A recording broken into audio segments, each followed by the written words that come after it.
The stars burned cold over the Perseus expanse. In that endless void, 1,000 ships glided through the dark in perfect formation, each one a city of war, alive with the hum of fusion hearts and the breath of 10 billion souls holding steady. They called it the Terran Battle Fleet, the largest human armada ever assembled. But to those aboard, it was something simpler, hope wrapped in armor plating. From the bridge of the TFS Valiant, Admiral Marcus Halden stood motionless, eyes fixed on the ghostly shimmer of distant light years. His reflection on the glass looked older than the man beneath the uniform, a weathered face with lines carved by both command and guilt. The last time he'd faced the KRYLL Dominion, humanity lost 4 colonies and 70 million lives. This time, he vowed, there would be no retreat. "All units reporting ready, sir," said Commander Evelyn Carter, his second in command. Her voice carried the calm precision of someone who had lived too long under the shadow of annihilation. "Fleet synchronization complete. We're at 31 minutes to contact." Halden nodded slowly.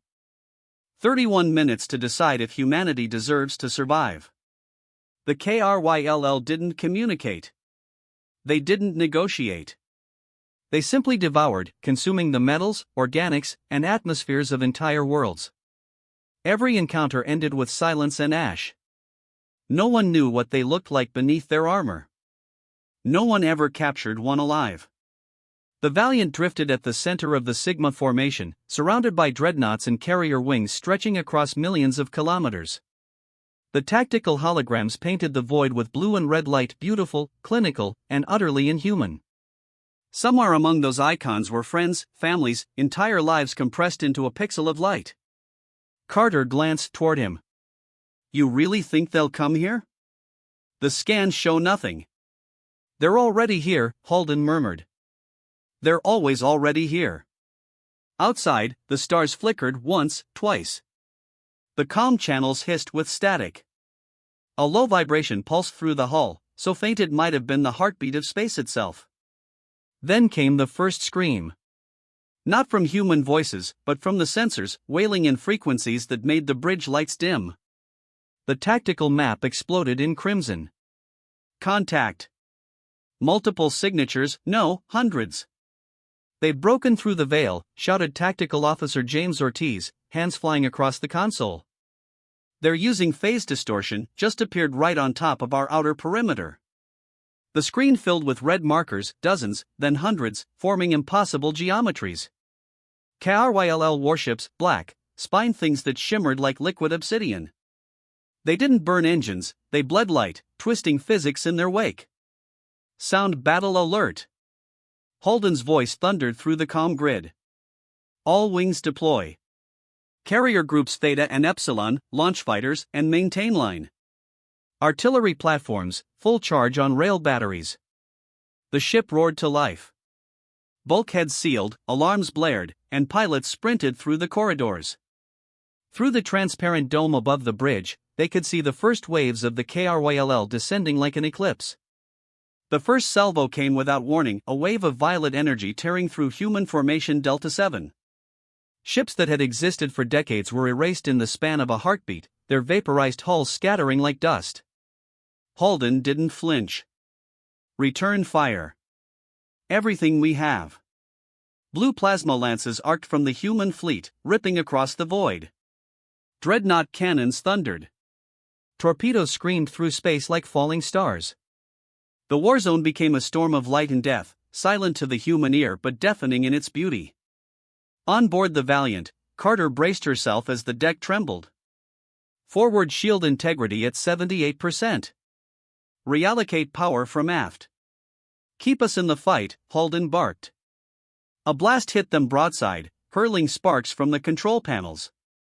A crewman was thrown from his station, blood floating in the low-gravity air before the emergency field sealed the wound. Halden's jaw tightened. Then, amid the chaos, something changed. Ortiz's voice cracked over the comms. "Admiral, look at the tactical grid. They're pulling back." The red swarms were retreating, reforming into a circular array around the human fleet. Carter frowned. "That's not a retreat. They're positioning." "Positioning for what?" Ortiz muttered. A second later, the sensors went dead. Darkness swallowed the displays. The lights flickered, systems rebooting, comms dropping to static. In that silence, the crew could hear it, a pulse, slow and deep, like the heartbeat of a leviathan beneath the stars. Carter turned pale. "Admiral, what the hell is that?" Holden stared into the void, his throat dry. He remembered the intelligence reports, half-buried files from failed expeditions. "That's not a fleet," he whispered. "That's their mother form." From the darkness, the stars themselves began to bend, drawn into a vast circular maw of black light. The KRYLL mother form emerged, a living superstructure miles across, composed of shifting matter that devoured everything in its wake. Planets, ships, light, consumed. "God help us," Ortiz murmured. Holden clenched his fists. "No gods left out here, Lieutenant. Just orders." He turned to Carter. "Signal all fleets. Execute Operation Iron Horizon. Bring the hammer online." Her eyes widened. "Sir, the hammer hasn't been field tested." "Neither have we." "Do it." Outside, the horizon of space began to glow blue. The hammer of Earth, a planet-sized weapon station hidden behind a quantum veil, materialized in orbit. Its superlaser array opened like an iris, collecting energy from the nearby binary suns. The KRYLL motherform turned toward it, sensing a rival predator.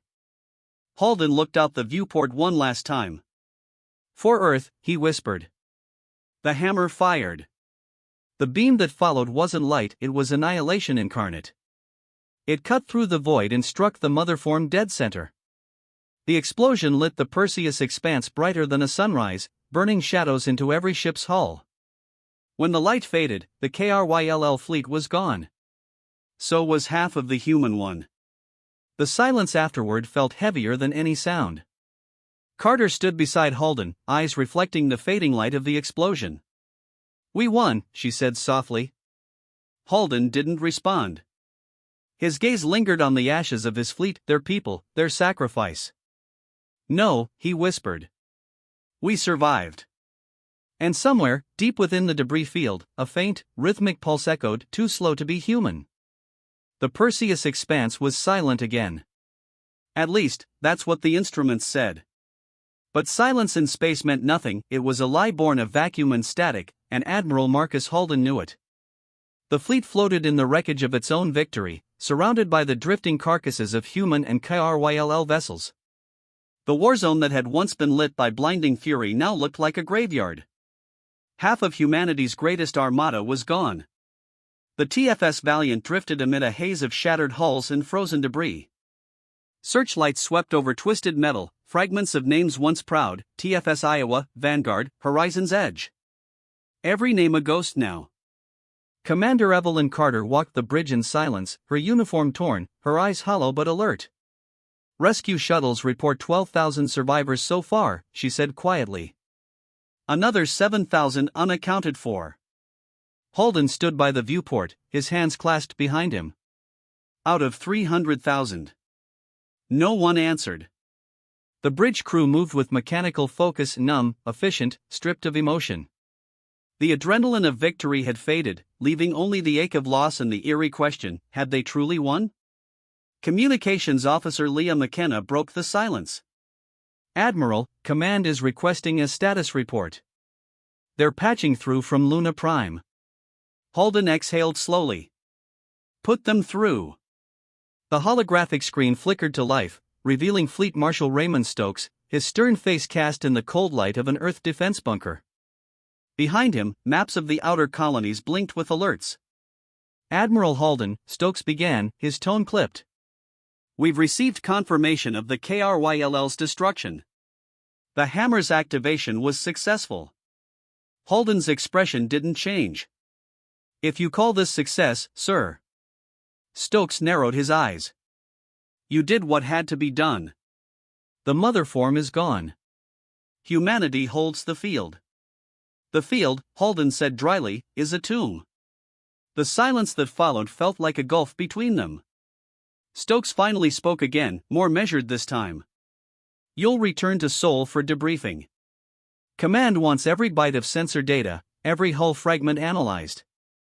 Whatever the KRYLL were, we need to understand how they reached that level of power. You'll be leading the investigation team. Halden hesitated. With respect, sir, I recommend we don't move any closer to the blast field. We don't know what's still active in there. Stokes gave a thin, humorless smile. You're a soldier, Halden. Don't start believing in ghosts. The transmission cut off. Halden stared at the empty screen. Ghosts? That's all that was left out here. The Valiant's salvage teams moved out in waves. Shuttle after shuttle ventured into the silent debris field, cutting through the metal fog. Drones scanned for survivors, energy traces, and anything resembling intact technology. Lieutenant Daniel Reeves, a young reconnaissance pilot barely out of academy, led the first group into the impact zone. Command, this is Shuttle Alpha 7. We're approaching coordinate Delta 20, Reeves said through his helmet comm, visibility low. Radiation minimal. Wait. Static. Alpha 7, say again, Carter said from the Valiant's bridge. Contact, movement out here. Not human. Carter's blood ran cold. Admiral? Halden stepped closer. Patch visual. The feed blinked onto the main screen, grainy, distorted, but unmistakable. Floating among the shattered remains of the KRYLL were structures still moving, reshaping themselves. Black shards of alien metal twisting together as if knitting their wounds. Reeves' voice came back, trembling. Sir, I think the wreckage is alive. Before Carter could respond, the feed flared white. The shuttle vanished from sensors. Alpha 7 lost, McKenna whispered. Halden's jaw tightened. Recall all teams. Now. The order came too late. One by one, the other shuttles reported anomalies, magnetic surges, power drain, sensor blackouts. Then their signals began disappearing, each one punctuated by a brief, inhuman whisper of static before fading entirely. Within an hour, half the salvage crews were gone. In the command chamber, tension pressed down like gravity. Carter paced. We're dealing with residual self-repair systems. Maybe nanostructural reactions. It's possible the KRYLL tech is regenerating. Halden shook his head. No machine regenerates like that without purpose. That's intent. Ortiz, pale and silent since the battle, finally spoke. Sir, if those fragments reform, could they rebuild the mother form? Halden looked out the viewport, into the drifting dark. Not if we burn them first. He turned sharply. Prep all remaining cruisers. Target the debris field. Saturate it with plasma fire until there's nothing left to rebuild. Carter hesitated. That'll erase any chance of studying what's left. Better ignorance than extinction, Halden replied coldly. Hours later, the void blazed again.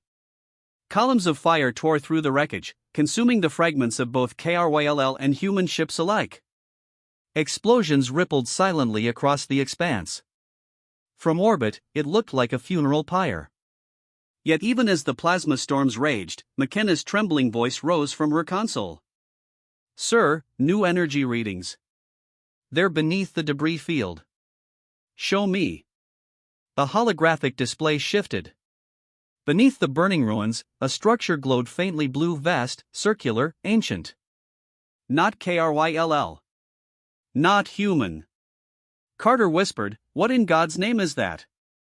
Ortiz ran scans. It's buried in subspace strata. Massive energy signature, dormant until now. I think the KRYLL were, he stopped. Feeding on it. A chill ran through the bridge. Halden stared at the readings. Then the battle wasn't random. They were protecting it. As the realization sank in, the energy spike doubled. Then tripled. An invisible wave rippled outward, washing through every human ship. Systems flickered, comms cut, gravity fluctuated. Crew members fell to the floor as the ship's core groaned. Energy overload. Carter shouted. It's pulling us in gravity distortion off the scale. Halden grabbed the railing. All engines full reverse. Outside, the Valiant and the remnants of the fleet strained against the pull, their drives screaming as reality bent. The buried structure was awakening. The last thing anyone saw on the sensors before the screen went dark was a pattern, a symbol of concentric circles, spinning endlessly, etched in pure light. Hours later, the Valiant drifted once more in stillness. The distortion was gone. The mysterious structure had vanished. And yet, something had changed. Carter rubbed her temples. Radiation minimal. Systems back online. But we lost power for 11 minutes. 11? Halden asked. That's impossible. The chronometers show 23 minutes missing. Ortiz frowned. Sir, external comms are dead. No link to Luna Prime. No link to anywhere. Halden looked through the viewport. The stars were wrong. Constellations twisted, coordinates unrecognizable. The fleet hadn't just been attacked. It had been moved. Carter's voice trembled. Where the hell are we? Halden said nothing. He only stared into the new sky, where unfamiliar constellations glimmered, and in their midst, faint and distant, hung a single red sun. The stars were wrong. Admiral Marcus Halden had been staring at them for hours from the TFS Valiant's observation deck, yet they refused to make sense. Not one constellation matched Earth's charts. Every known beacon, Luna Prime, Solnet relays, navigation buoys, was gone. Humanity's greatest fleet was lost in a sky that did not belong to them. Behind him, the murmur of weary voices and flickering consoles filled the bridge. The ship's hum was steady again, but the crew were not. They spoke softly now, as if afraid the universe might hear them and whisper back. Commander Evelyn Carter stood beside him, her reflection etched in the glass. Her eyes were dark and sleepless. We've confirmed it, sir. We're at least 10,000 light-years off our last recorded position. Maybe more. The jump signatures make no sense. It's not hyperspace, it's something else. Halden didn't move. How many ships still with us? 27. Mostly carriers and support cruisers. The rest, she exhaled. Gone. Silence stretched between them. The last battle, the awakening of that buried structure, it had torn reality apart and flung them somewhere beyond the known rim. What terrified them most wasn't the distance. It was the feeling that they hadn't just been moved. They had been taken. Long-range scanners picking up a planetary body, reported Ortiz, voice shaky but steadying as he worked. Habitable range, oxygen-nitrogen atmosphere, weak magnetic field. No artificial signals. Halden turned at last. Plot a course. If we can't find home, we find meaning. The engines roared to life. The remaining ships aligned in silence, gliding toward the unknown world like ghosts adrift in the dark. 6 hours later. The fleet hung in orbit around a small, gray-blue planet. It was beautiful, in a lifeless way, oceans like liquid steel, mountains the color of ash, and clouds that spiraled in unfamiliar patterns. No cities. No signals. Just wind, water, and an eerie quiet that felt deliberate. Reeves' replacement, Lieutenant Aria Novak, a quiet xenobiologist from the Atlas Research Division, stood before the sensor console, her pale hands trembling as data streamed in. Sir, I'm detecting something under the surface. Deep strata readings show structures, geometric, consistent with artificial design. Halden leaned over her shoulder. KRYLL? She shook her head. No. Older. A flicker of unease rippled through the bridge. Carter met Halden's eyes. You think this is connected to what we saw back there, the subspace construct? I don't think, he said quietly. I know. The landing teams assembled within the hour. Carter led the ground detail, 24 soldiers, engineers, and Novak for science analysis. They descended through the heavy clouds and broke through to a barren landscape of gray plains and metallic ridges. The ground shimmered faintly with an oily sheen unnatural, as though the planet itself had once been alive. The winds carried no sound. No insects. No echo. Novak scanned the ground and frowned. This material isn't stone. It's fused alloy, organic metal composite, millions of years old. Whatever this world was, it's not natural. They trekked toward a towering ridge that glowed faintly blue along its seams. At its base was an entrance, a circular gateway lined with intricate carvings that pulsed faintly like veins. Carter motioned to her team. Light the torches. We're going in. Inside, the air felt thick and humming, as though the structure itself breathed. The corridor led downward into a chamber vast enough to house a cruiser. At its center stood a column of light, holographic, shifting through patterns and symbols. Novak stepped closer, eyes wide. It's a data lattice. Active. Ancient. Carter lifted her calm. Admiral, we've found something. Sending visuals. Back aboard the Valiant, Holden leaned over the holofeed, watching as the light patterns coalesced. Then, a voice, not sound, but vibration, filled the air. Children of Soul. You have awakened the inheritance. Every heart on the bridge froze. The holographic column twisted, reshaping into a vast humanoid silhouette of light and shadow. Its face was a shifting mask, neither human nor alien. Novak whispered, it's communicating directly, through subspace resonance. Holden straightened. Identify yourself. We were the Ecliptons, the voice intoned. We seeded the stars long before your kind rose from dust. The KRYLL were our sentinels, machines forged to guard the ancient power buried beneath worlds. But in their hunger for perfection, they devoured their purpose. Holden's throat tightened. You're saying the KRYLL weren't invaders? They were protectors? Guardians, the entity corrected softly. Their purpose corrupted when the inheritance was forgotten. The power they defended, what you unleashed, was not a weapon. It was a key. The light began to flare, shaking the chamber. Carter's voice came through the feed. Admiral. The structure's energy is spiking again. Your weapon, the Hammer of Earth, triggered the release, the entity continued. The key opens paths, worlds unbound by time. You have crossed through one. Holden's heart sank. You mean, we're not in our universe anymore? You stand in the echo of what once was, the entity said. The last horizon of our dying kind. You may survive here, or you may return, but not both. Carter's transmission crackled. Sir, the chamber's destabilizing.